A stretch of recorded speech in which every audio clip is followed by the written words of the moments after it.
warahmatullahi wabarakatuh. Waalaikumsalam warahmatullahi wabarakatuh.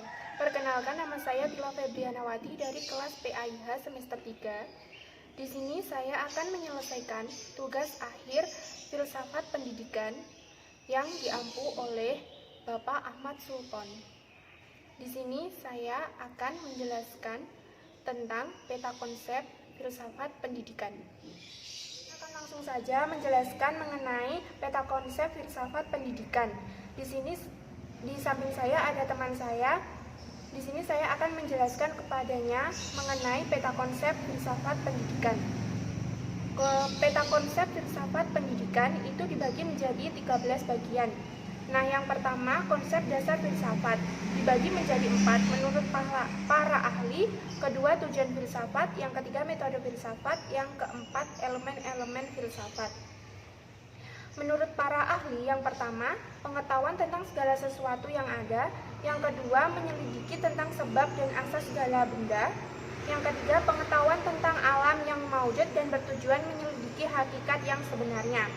Tujuan filsafat sendiri yaitu menemukan kebenaran. Metode filsafat, yang pertama metode normatif, yang kedua metode historis, yang ketiga metode linguistik, yang keempat metode kontekstual, yang kelima yaitu metode tradisional, dan ada yang lainnya. Nah, elemen-elemen filsafat dibagi menjadi beberapa bagian, yaitu elemen yang pertama elemen instrumen, yang kedua elemen bentuk kegiatan, yang ketiga elemen produk, yang keempat elemen objek, yang kelima elemen filsafat. Nah, bagian yang kedua yaitu kelahiran dan perkembangan ilmu filsafat. Yang pertama periode Yunani, dan yang kedua periode abad tengah, yang ketiga periode abad modern, yang keempat periode kontemporer. Periode Yunani dibagi menjadi 3, para filsuf alam atau Prasokrates. Nah, yang kedua zaman keemasan Yunani, yang ketiga zaman Helenisme. Para filsuf alam yaitu mengenai mempertanyakan asal mula atau arche atau alam. Nah, yang kedua zaman keemasan Yunani, yaitu mengalami puncak pada era SPA atau Socrates, Platon, Aristoteles. Nah, yang ketiga yaitu zaman Helenisme, yaitu kebudayaan Yunani yang membanjiri seluruh wilayah kerajaan Iskandar yang Agung yang membentang dari India Barat hingga Mesir. Nah, periode yang kedua yaitu abad tengah, dibagi menjadi 2, yaitu zaman patristik. Zaman patristik dibagi menjadi 2, yaitu patristik Yunani, yang kedua patristik Romawi. Nah, zaman kedua yaitu zaman skolastik, yaitu filsafat mulai diajarkan di sekolah biara dan universitas dengan kurikulum tetap. Nah, yang ketiga periode abad modern, yaitu dibagi menjadi 4, Renaissance, zaman barok, zaman pencerahan, zaman romantik. Nah, yang keempat yaitu periode kontemporer, eksistensialisme, yang kedua fenomenologi, yang ketiga pragmatisme, yang keempat filsafat analitik, yang kelima strukturalisme. Nah, bagian yang ketiga yaitu hubungan filsafat, ilmu, dan agama. Dibagi menjadi 3 hubungan, yaitu yang pertama hubungan filsafat dan sains. Yaitu hubungan filsafat dan sains yaitu berpikir reflektif, kritis, keduanya tertarik terhadap pengetahuan yang terorganisir dan tersusun secara sistematis. Yang kedua, hubungan filsafat dan agama, yaitu hubungan filsafat dan agama dalam sejarah manusia terkadang baik dan terkadang buruk. Nah, yang ketiga yaitu hubungan sains dan agama, yaitu konflik, independensi, dialog, dan integrasi. Nah, bagian yang keempat yaitu posisi filsafat pendidikan dalam struktur ilmu. Yang pertama pengertiannya yaitu Filsafat pendidikan merupakan ilmu yang pada hakikatnya adalah jawaban dari pertanyaan-pertanyaan dalam lapangan pendidikan. Filsafat pendidikan juga penerapan suatu analisis terhadap lapangan pendidikan. Di sini yang kedua, posisi filsafat pendidikan dalam struktur ilmu yaitu dibagi menjadi 4. Hubungan filsafat dan pendidikan, yang kedua hubungan filsafat dan kebudayaan, yang ketiga hubungan filsafat pendidikan dan ilmu pendidikan, yang keempat yaitu hubungan ilmu pendidikan dan teknologi pendidikan. Nah, bagian yang kelima yaitu ontologi pendidikan, yaitu pengertiannya dari bahasa Yunani yang terdiri dari 2 kata, yaitu taonta berarti yang berada dan logis berarti ilmu pengetahuan atau ajaran, maka ontologi yaitu ilmu pengetahuan atau ajaran tentang keberadaan. Nah, yang kedua hubungan ontologi dan pendidikan, yaitu hubungannya merupakan hal yang bersifat empiris serta mempelajari mengenai apa yang ingin diketahui manusia dan objek apa yang diteliti ilmu. Selanjutnya yang keenam yaitu epistemologi pendidikan. Nah, dibagi menjadi 3 yaitu pengertian, ruang lingkup epistemologi, dan pendekatan-pendekatan epistemologi. Nah, pengertian epistemologi sendiri yaitu cabang filsafat yang mempelajari dan mencoba menentukan kodrat dan skope pengetahuan, pengandaian dan dasarnya, serta pertanggungjawaban atas pernyataan mengenai pengetahuan yang dimiliki. Nah, kedua ruang lingkup epistemologi yaitu hakikat, sumber, dan validitas pengetahuan. Ketiga, pendekatan-pendekatan epistemologi. Yang pertama, skeptis. Nah, yang kedua, anti-metafisika. Nah, yang ketiga yaitu rasional empiris. Nah, yang keempat, positif objektif. Nah, yang kelima, dikotomik. Nah, yang selanjutnya yaitu aksiologi pendidikan. Pengertian aksiologi pendidikan yaitu ilmu pengetahuan yang menyelidiki hakikat nilai pada umumnya ditinjau dari sudut pandang kefilsafatan. Macam-macam nilai itu sendiri yaitu yang pertama, nilai biologis, nilai keamanan, nilai cinta kasih, nilai harga diri, dan nilai jati diri. Nah, yang ketiga yaitu nilai menurut para ahli. Yang pertama realis, kedua idealis, nah yang ketiga pragmatis. Nah, yang keempat karakteristik dan tingkatan nilai.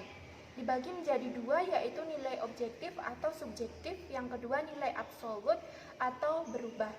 Nah,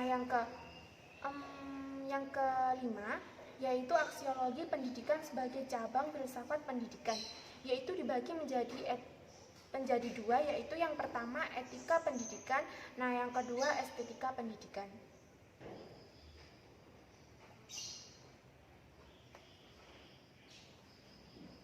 Nah, yang selanjutnya yaitu dasar filsafat pendidikan di Indonesia. Dibagi menjadi 4 yaitu yang pertama Pancasila sebagai ideologi bangsa, yang kedua filsafat pendidikan Pancasila dalam tinjauan ontologi, epistemologi, dan aksiologi. Yang ketiga, keselarasan tujuan negara dengan tujuan pendidikan. Yang keempat, analisis filosofis tujuan pendidikan di Indonesia. Yang selanjutnya, bagian selanjutnya yaitu filsafat pendidikan tradisional. Dibagi menjadi 3 yaitu filsafat pendidikan idealisme, yang kedua filsafat pendidikan realisme, yang ketiga filsafat pendidikan neoskolastisisme. Yang pertama yaitu filsafat pendidikan idealisme, yaitu realitas, akal, pikir, kebenaran sebagai ide gagasan, nilai-nilai dari dunia ide. Yang kedua filsafat pendidikan realisme, yaitu realitas adalah segala sesuatu yang material, kebenaran melalui observasi nilai-nilai dari alam. Nah, yang ketiga ya filsafat pendidikan neoskolastisisme, yaitu realitas, rasio, dan Tuhan, kebenaran melalui rasionalitas dan inspirasi, dan yang ketiga yaitu nilai-nilai berkaitan dengan rasionalitas. Nah, bagian selanjutnya yaitu filsafat pendidikan modern, yaitu dibagi menjadi 4 yaitu pandangan filosofis pragmatisme, yang kedua pandangan filosofis eksistensialisme, yang ketiga perbedaan filsafat pendidikan modern, dan yang keempat sendiri yaitu persamaan filsafat pendidikan modern. Nah, yang pertama pandangan filosofis pragmatisme, yaitu kebenaran sebagai apa yang berguna dan berfungsi. Yang kedua pandangan filosofis eksistensialisme, yaitu realitas sebagai eksistensi, kebenaran sebagai pilihan, dan nilai-nilai dari individu. Nah, perbedaan itu sendiri yaitu pragmatisme mendasarkan relativisme dan humanismenya pada otoritas masyarakat, dan eksistensialisme menekan peran individu. Persamaannya yaitu sama-sama bersifat humanistik atau berpusat pada manusia. Nah, bagian selanjutnya yaitu filsafat pendidikan kontemporer pertama.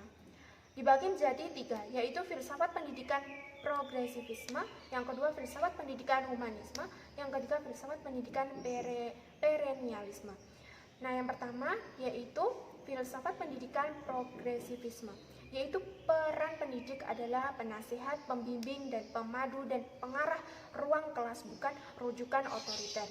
Yang kedua filsafat pendidikan humanisme, yaitu pendidik berperan melakukan kerjasama dengan individu-individu peserta didik untuk meraih tujuan mereka. Yang ketiga yaitu filsafat pendidikan perennialisme, yaitu pengetahuan manusia secara universal, tidak berubah, ada materi kajian dasar tertentu yang harus diajarkan pada semua orang. Nah, bagian yang selanjutnya yaitu filsafat pendidikan kontemporer kedua, yaitu dibagi menjadi 3, yaitu filsafat pendidikan esensialisme, yang kedua filsafat pendidikan konstruksionisme, yang ketiga yaitu filsafat pendidikan behaviorisme. Nah, yang pertama filsafat pendidikan esensialisme, yaitu tugas pertama sekolah adalah mengajarkan pengetahuan dasariah. Yang kedua yaitu filsafat pendidikan konstruksionisme, yaitu pendidikan formal dapat menjadi agen utama dalam rekonstruksi tatanan sosial. Yang ketiga yaitu filsafat pendidikan behaviorisme, yaitu pendidikan adalah proses rekayasa tingkah laku dan peran guru adalah menciptakan sebuah lingkungan belajar yang efektif. Nah, yang terakhir yaitu mengenai pemikiran pendidikan Ivan Illich. Yang pertama yaitu lembaga sekolah, yaitu pendidikan seharusnya pengalaman belajar seseorang sepanjang hidupnya, namun hak setiap orang untuk belajar dipersempit oleh kewajiban sekolah. Sekolah mengelompokkan orang dari segi umur. Anak harus hadir di sekolah, anak harus belajar di sekolah, dan anak hanya bisa diajar di sekolah. Yang kedua yaitu monopoli legitimas oleh sekolah, yaitu sekolah telah menyingkirkan orang-orang yang tidak setuju dengan pandangannya. Sekolah hanya melayani segelintir masyarakat yang konsumeristik dengan menciptak serta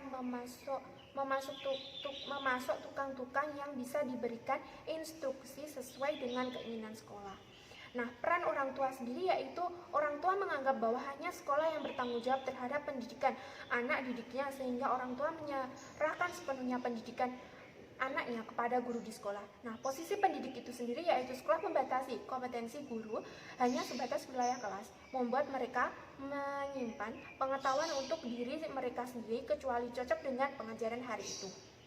Nah, pendidikan yang berguna itu sendiri yaitu pendidikan yang menyadarkan sikap kritis terhadap dunia dan kemudian mengarahkan perubahannya. Nah, peran guru itu dibagi menjadi 3, yaitu guru sebagai pengawas, guru sebagai moralis, dan yang ketiga guru sebagai ahli terapi. Baik, itu tadi penjelasan dari saya. Terima kasih. Sekian dari saya. Apabila ada kurang lebihnya, saya mohon maaf.